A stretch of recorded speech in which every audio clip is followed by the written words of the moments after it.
আমার আল্লাহকে ঘুমায়, মালিক ঘুমায় না, মালিকের ঘুম নাই, মালিকের তন্দ্রা নাই।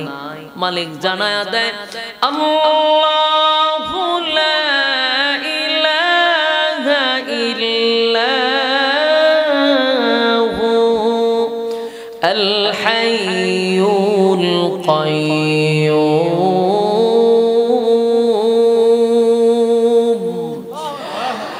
লা তাখুযুহু সিনাতুন ওয়ালা নাওম। আল্লাহ কয় আমার ঘুম নাই, আমার তন্দ্রাও নাই। সুবহানাল্লাহ। আসেনি ঘুম? আল্লাহ বলেন লা তাখুযুহু সিনাতুন ওয়ালা নাওম। বলুন আল্লাহর ঘুম আছে, তন্দ্রা আছে, ক্লান্তি আছে? একের পর এক তারা প্রশ্ন করে, আমার মালিক কিন্তু প্রতিটা প্রশ্নের জবাব দিয়া দেয়। আমার ঘুম নাই, তন্দ্রা নাই। লা তাখুযুহু সিনাতুন ওয়ালা নাওম। আল্লাহ বলে আমার ঘুম নাই, আমার তন্দ্রা নাই রে, আমার ঘুমও নাই, আমার তন্দ্রাও নাই। তাই আল্লাহ স্পষ্ট জানায়া দিছে, বান্দা শুন, আমার ঘুম নাই, তন্দ্রা নাই, ক্লান্তি নাই। আল্লাহ যদি তন্দ্রায় থাকে, ঘুমে থাকে, বলুন আসমান জমিন থাকবো, সূর্য চন্দ্র থাকবো, সব ধ্বংস হয়ে যাবে, কোনো কিছুই থাকবে না। কারণ গোটা বিশ্বটা মালিকের কুদরতি হাতের মুঠোয়।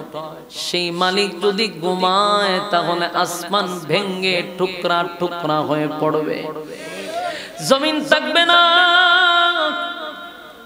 যুবক ভাইরা আমার, রব্বে কারীম কিন্তু তাদের একের পর এক প্রশ্নের জবাব দিয়া দিল।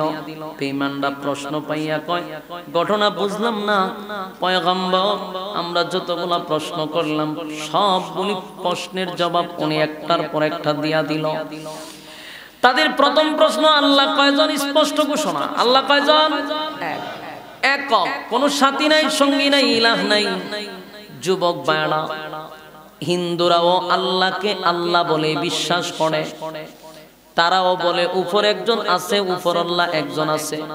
কিন্তু আফসোসের ব্যাপার হলো, আল্লাহকে আল্লাহ বলে ঠিক, কিন্তু সব কিছু দেওয়ার ক্ষমতা আল্লাহর আছে এটা বিশ্বাস করে না।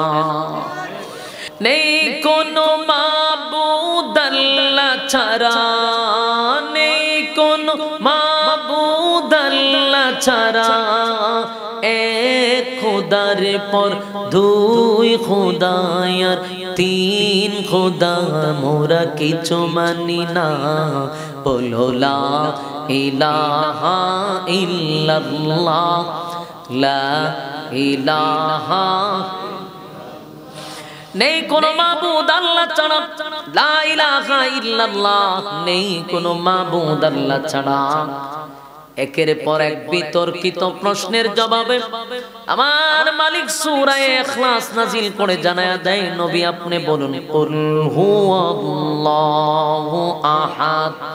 নবী আপনি বলুন আমি একক, অদ্বিতীয়, আমার কোনো সাথী নাই, সঙ্গী নাই, কোনো ইলাহ নাই।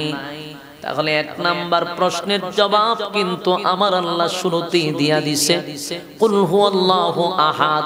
নবী আপনি বলুন আমি একক। বলুন প্রথম প্রশ্নের জবাব পাইছেনি? প্রথম প্রশ্নের জবাব পেয়ে গেল। নবী আপনি বলুন আমি আল্লাহ একক, অদ্বিতীয়, আমার কোনো সাথী নাই, আমার কোনো সঙ্গী নাই। দুই নাম্বার প্রশ্ন হলো, আপনার আল্লাহর কাজ কি, উনি করেটা কি, কেমনে চলে? আল্লাহ তখন বলেন আল্লাহুস সামাদ, আমি অমুকাফিক, আমি কারো উপর ডিপেন্ড করি না, আমি কারো উপর ডিপেন্ড করি না। কুল কায়নাত আমার উপরে ডিপেন্ড করে, আমি কারো উপর নির্ভর নয়। কুল কায়নাত আমি আল্লাহর উপরে নির্ভর করে। তাই জানায়া দেন আমি অমুকাফিক। তিন নাম্বার প্রশ্ন তাদের, তিন নাম্বার প্রশ্ন হলো আপনার আল্লাহ কি বিয়ে শাদী করছে, ছেলে মেয়ে আছে, বাচ্চা কাচ্চা আছে? এই প্রশ্ন করছে কারণ খ্রিস্টানেরা বিশ্বাস করে তাদের আল্লাহ তিনজন। খ্রিস্টান বিশ্বাস করে কয়টা? তিনজন বিশ্বাস করে। কেমনে বিশ্বাস করে জানে? হয় আল্লাহ তো একজন আছে, আর আল্লাহর বউ হইল মরিয়ম, আর মরিয়ম আর আল্লাহর মাধ্যমে হইছে ঈসা পয়গম্বর, এলো আল্লাহর ছেলে। নাউজুবিল্লাহ। কত বড় নাদান চিন্তা করে। এই জন্য তারা প্রশ্ন করছে, আব্দুল্লাহর পুত্র মুহাম্মদ, বলো না তোমার আল্লাহর বিয়া শাদী আসেনি, ছেলে মেয়ে আসেনি? এমন প্রশ্নের জবাবে আমার মালিক তখন উত্তর দেয়, লাম ইয়ালিদ ওয়া লাম ইউলাদ। লাম ইয়ালিদ ওয়া লাম ইউলাদ। আল্লাহ তখন সাথে সাথে জবাব দিয়ে বলে, পয়গম্বর জানায়া দেন, লাম ইয়ালিদ ওয়া লাম ইউলাদ, আমি কারো কাছ থেকে জন্ম নেই নাই, আমি কাউকে জন্ম দেই না। বলুন, আল্লাহ কি কারো জন্ম নিছে? কাউরে জন্ম দিছে? লাম ইয়ালিদ ওয়া লাম ইউলাদ, আমি আল্লাহ কারো কাছ থেকে জন্ম নেই নাই, আমি কাউকে জন্ম দেই নাই। আমার যুবক ভাইরা, একে একে সব প্রশ্নের জবাব কিন্তু আমার আল্লাহ দিয়া দিছে। তারা আমার মালিকের সব কিছু জিজ্ঞাসা করতে লাগলো গো। আমার মালিক একে একে সব জানায়া দিল, নবী বলেন আমি জন্ম কারো কাছ থেকে নেই নেই, কাউরে জন্ম দিও নাই। এবার তারা প্রশ্ন যেটা করছে যে আপনার আল্লাহর শক্তি কি পরিমাণ আছে, আমাদের সঙ্গে লাগলে পারবো নি। নাউজুবিল্লাহ। কত বড় বেয়াদব! আমার মালিককে উদ্দেশ্য করে বলে, তোমার আল্লাহ কি আমাদের সঙ্গে লাগলে পারবো নি? তোমার আল্লাহর শক্তি কি পরিমাণ? আল্লাহ তার জবাব দিছে, ওয়ালাম ইয়াকুল্লাহু কুফুয়ান আহাদ। আল্লাহ বলে, আমার সমকক্ষ কেউ নাই গো, আমার সমকক্ষ কেউ নাই, কেউ নাই, কেউ নাই, আমার সমতুল্য কেউ নাই। তাহলে প্রতিটা প্রশ্নের জবাব কিন্তু আমার মালিক দিয়া দিল রে। প্রথম প্রশ্ন ছিল আল্লাহ কয়জন? আল্লাহ কয় কুল হুয়াল্লাহু আহাদ। নবী আপনি বলুন আমি একক অদ্বিতীয়। তারপর আল্লাহুস সামাদ, আমি অমুকাফিকি। লাম ইয়ালিদ ওয়া লাম ইউলাদ, আমি কারো কাছ থেকে জন্ম নেই নাই, কাউকে জন্ম দেই নাই। ওয়া লাম ইয়াকুল্লাহু কুফুয়ান আহাদ, আমার সমকক্ষ কেউ নাই, আমার সমতুল্য কেউ নাই, কেউ নাই, কেউ নাই। একের পর এক তারা প্রশ্ন করতেছে, আমার আল্লাহ জবাব দিতেছে। মোট কথা সূরা ইখলাস হলো আল্লাহর শান মান মর্যাদা সম্পর্কে একটা আলোচনা। আল্লাহর সমস্ত ডিটেইলস সূরা ইখলাসের ভিতরে আল্লাহ দিয়ে দিয়েছে। তারা অনেকগুলো প্রশ্ন করছে, এর বাহিরে আরো অনেক প্রশ্ন করছে। সূরা ইখলাসের বাহিরেও তারা প্রশ্ন করছে রে। তারা বলছে আপনার আল্লাহ যদি সবার চেয়ে শক্তি বেশি হয়, ওনার সমতুল্য যদি কেউ না হয়, তাহলে বলুন আপনার আল্লাহর কি মরণ আসেনি? নাউজুবিল্লাহ। আপনার আল্লাহর কি ঘুম আসেনি, তন্দ্রা আসেনি? উনি কি ক্লান্ত হয়? ওনার কি বিশ্রামের দরকার নাই? ওনার কি ক্লান্তি আসে না? এমন প্রশ্ন তারা করতে লাগলো। বলুন আপনাদের ধারণা কি আমাদের আল্লাহর ক্লান্তি আছে? আমাদের আল্লাহ কি ঘুমায়? এটা বিশ্বাস করার না করার কারণে তারা হয় কাফের, বেঈমান, মুশরিক। কথা কোন ঠিক? আরো জোরে। কিন্তু আমি আমার বাংলার জমিনে আরেকটা দল দেখছি, এরাও নাম দেয় মুসলমান, নিজেরে মুসলমান দাবি করে। মুসলমান দাবি করার পরে আল্লাহকে আল্লাহ বলে বিশ্বাস করে, নবীরে নবী বলে বিশ্বাস করে। সব ঠিক আছে, কোরআন টোরান সব বিশ্বাস করে রে, আল্লাহর সব কিছু বিশ্বাস করে। কিন্তু আমি দেখলাম এদের মধ্যে যে সমস্যা, হিন্দুদের মধ্যে একই সমস্যা। এরা আল্লাহকে আল্লাহ বিশ্বাস করে ঠিক, কিন্তু সন্তান চাওয়ার জন্য যায় বাবার কাছে, সন্তান চায় মাজারের কাছে। হিন্দুরা যেমন আল্লাহকে আল্লাহ বিশ্বাস করে, কিন্তু চাওয়ার বেলায় কালিমার কাছে, চাওয়ার বেলায় হয় সরস্বতী মার কাছে। আমাদের দেশের কিছু ভণ্ডগুলি আল্লাহকে আল্লাহ বিশ্বাস করে সত্য, কিন্তু সন্তান চায় মাজারের কাছে, সন্তান চায় দরগার কাছে, সন্তান চায় বাবার কাছে।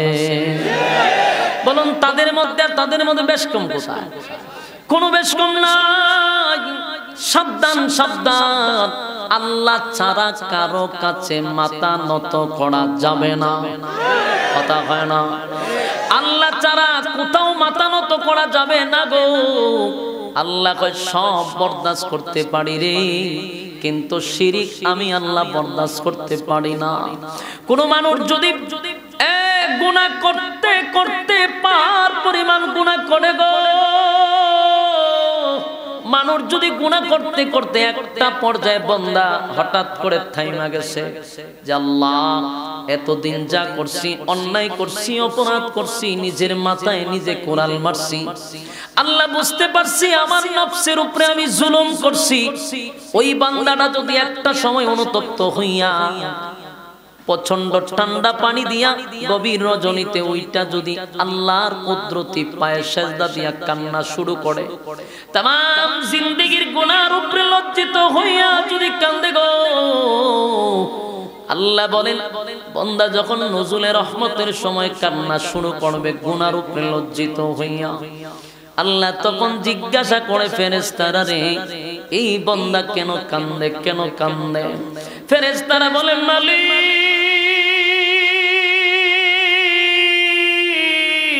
तमाम পৃথিবীর মানুষ যখন ঘুমায়া গেছে গো, বনের পশু পাখিরা ঘুমায়া গেছে, মানুষ ঘুমায়া গেছে, কিন্তু এই লোকটা জাহান্নামের ভয়ে ঘুমায় না, জান্নাতের আশায় ঘুমায় না, অতীতের সমস্ত গুনার উপরে লজ্জিত।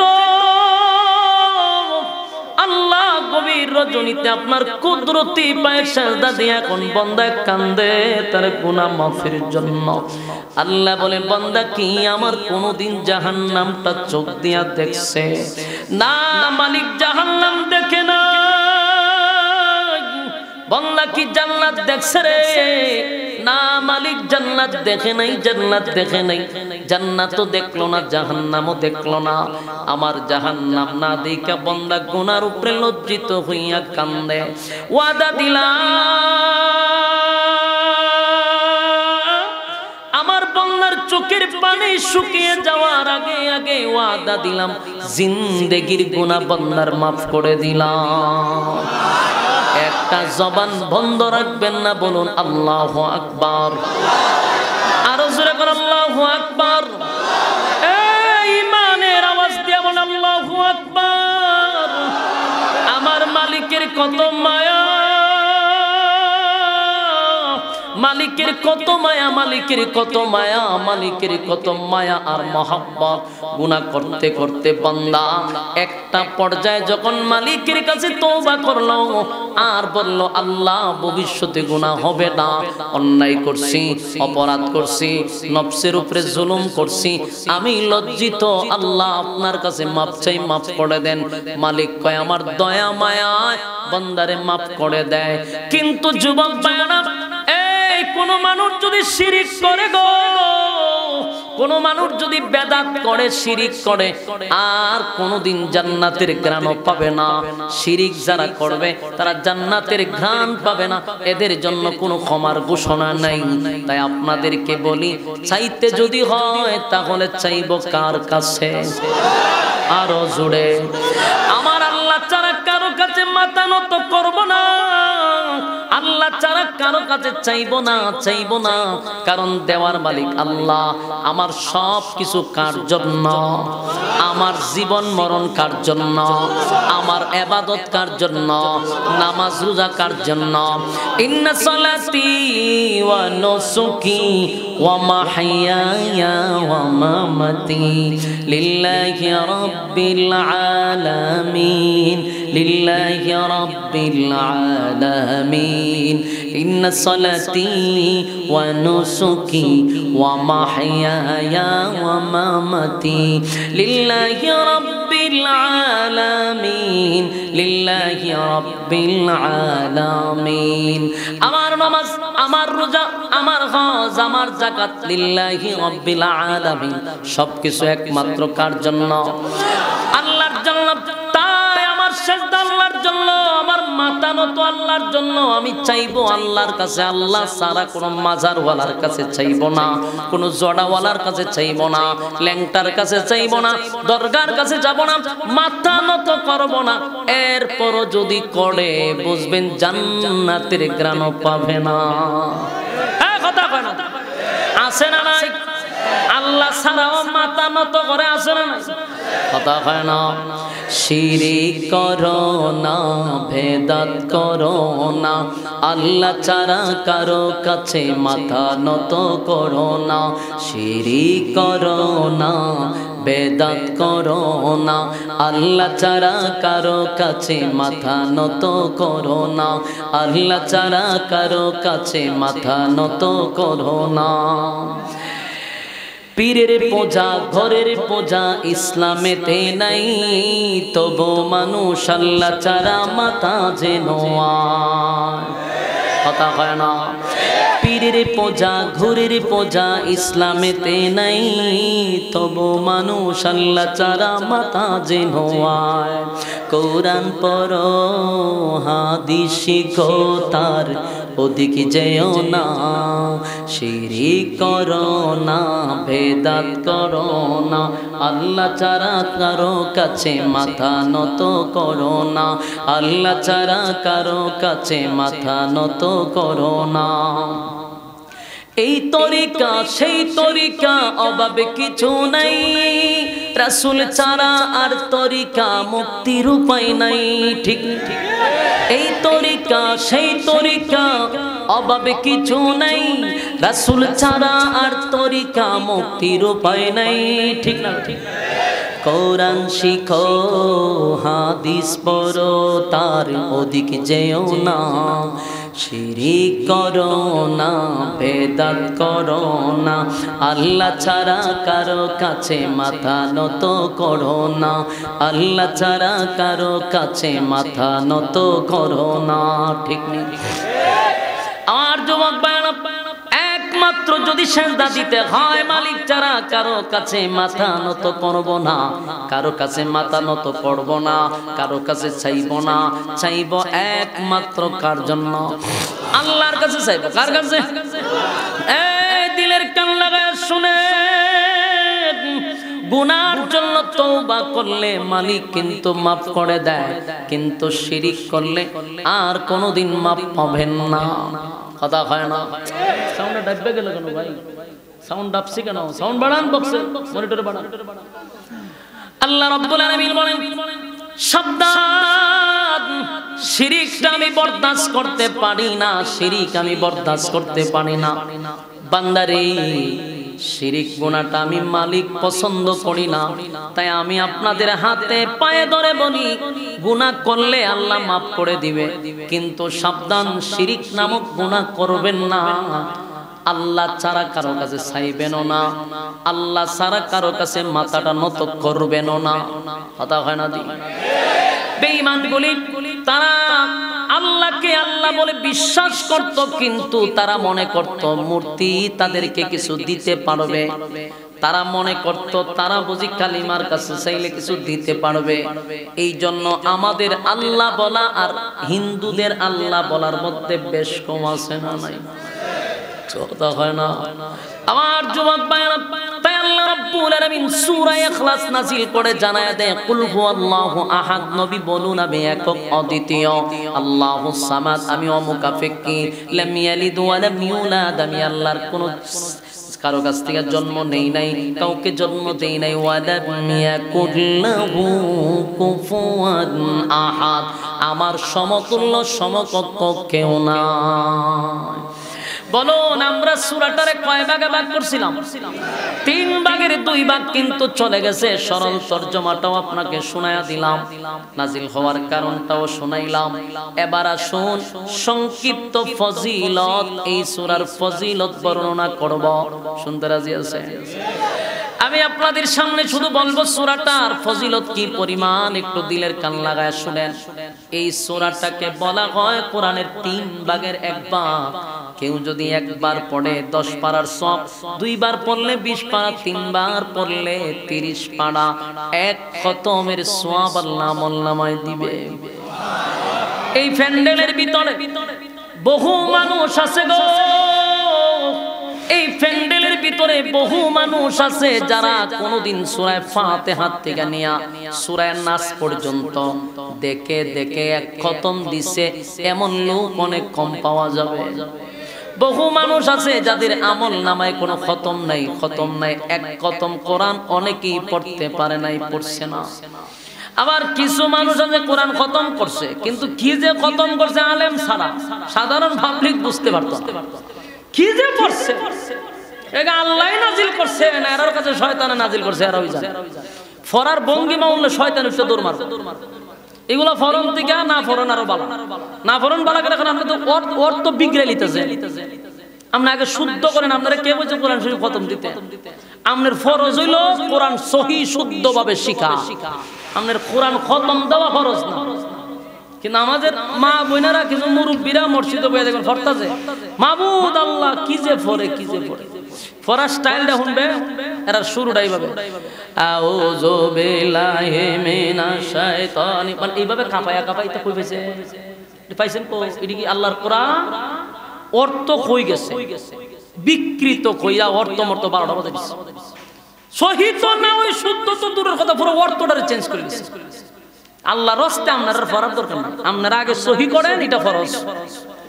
সহি করে শিখাটা ফরজ, খতম দেওয়া ফরজ না। আগে শিখেন, কমপক্ষে 4টা সূরা তো শিখার দরকার। নামাজ পড়তে 4টা সূরা লাগে, এই 4টা সূরা যদি সহিভাবে শিখেন, শুদ্ধ করে শিখেন, তাহলে আপনি নামাজ কমপ্লিট হওয়ার জন্য যথেষ্ট।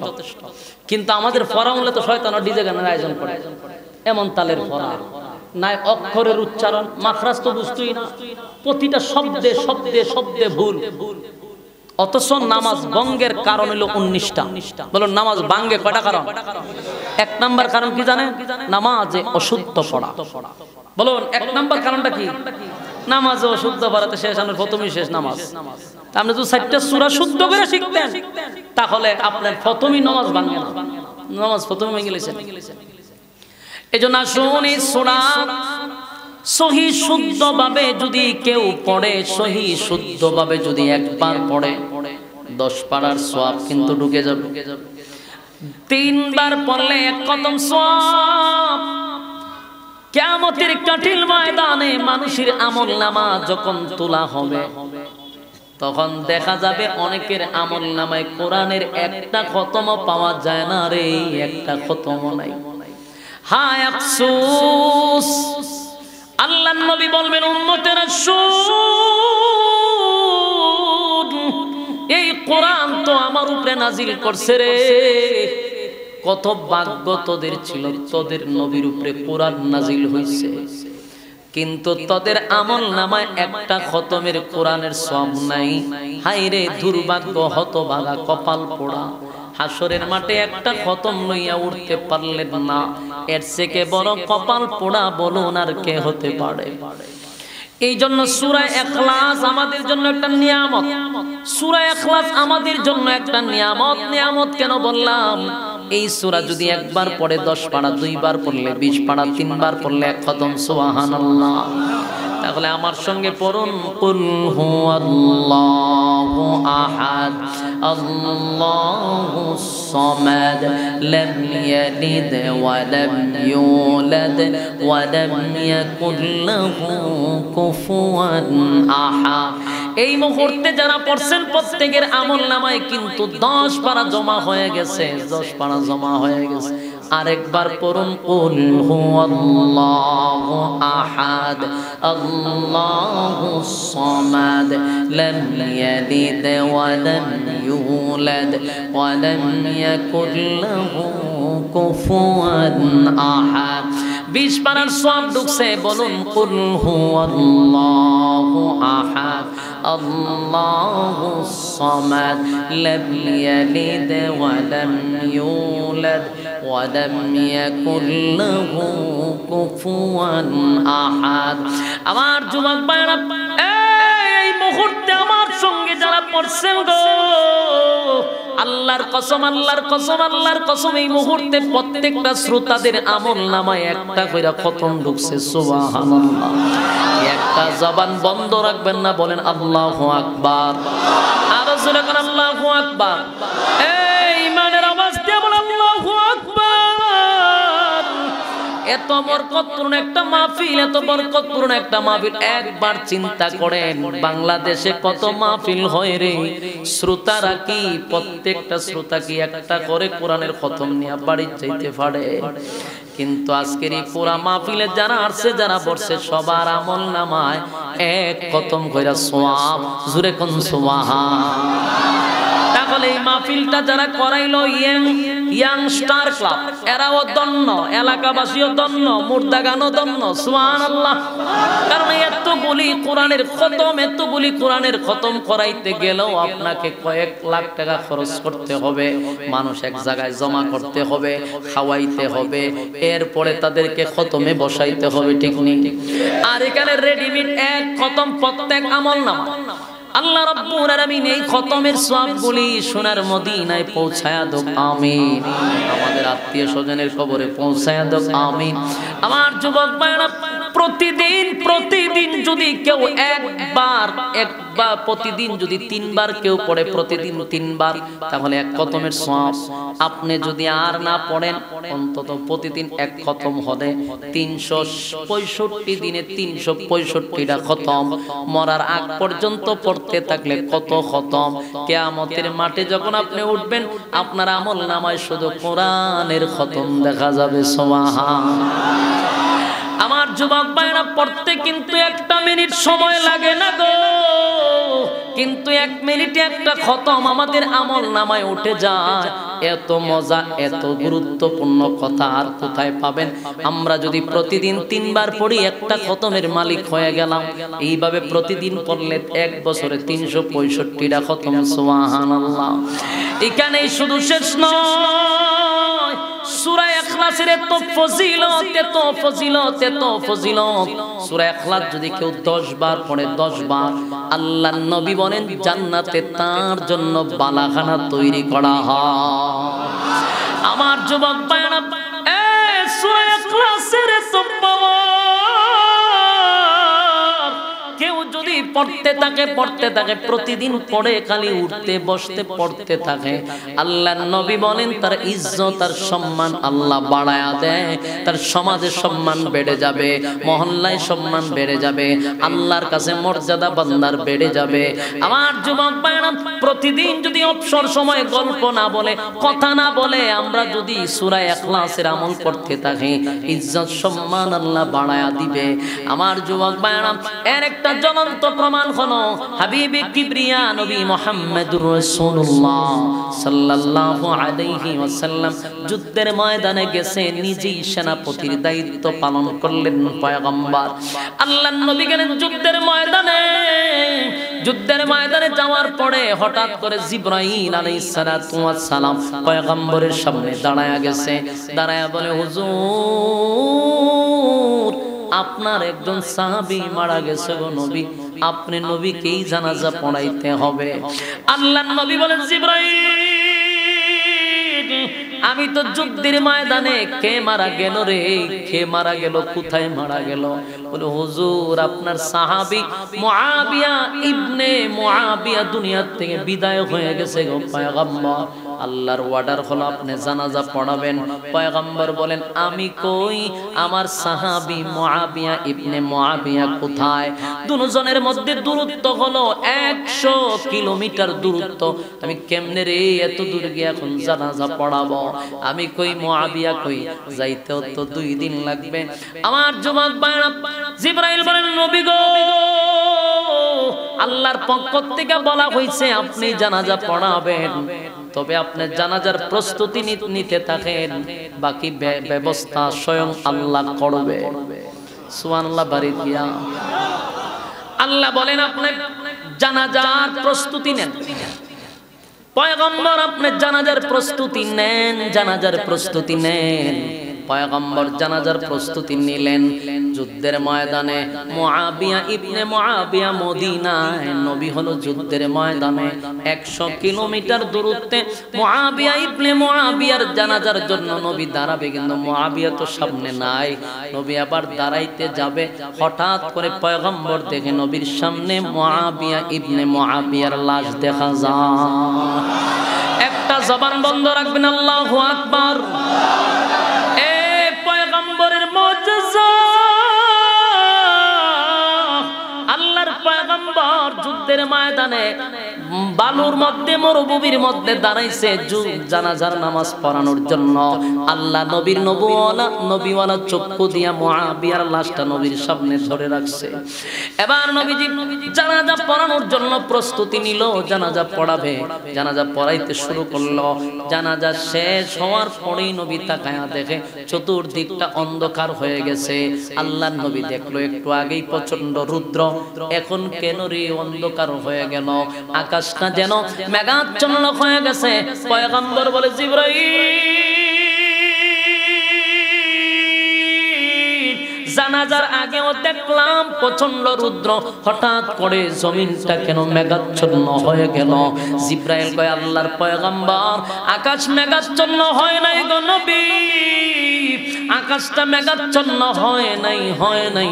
আপনার মুআবিয়া ইবনে মুআবিয়ার জানাজায় এই পরিমাণ ফেরেশতা আসছে, আসমান থেকে এই পরিমাণ ফেরেশতা জানাজায় হাজির হয়েছে। ফেরেশতাদের কারণে সূর্যের আলো দেখা যায় না। আর জোরে কোন আল্লাহু আকবার, আর জোরে কোন আল্লাহু আকবার। আল্লাহর পয়গম্বর বলেন, জিবরাইল,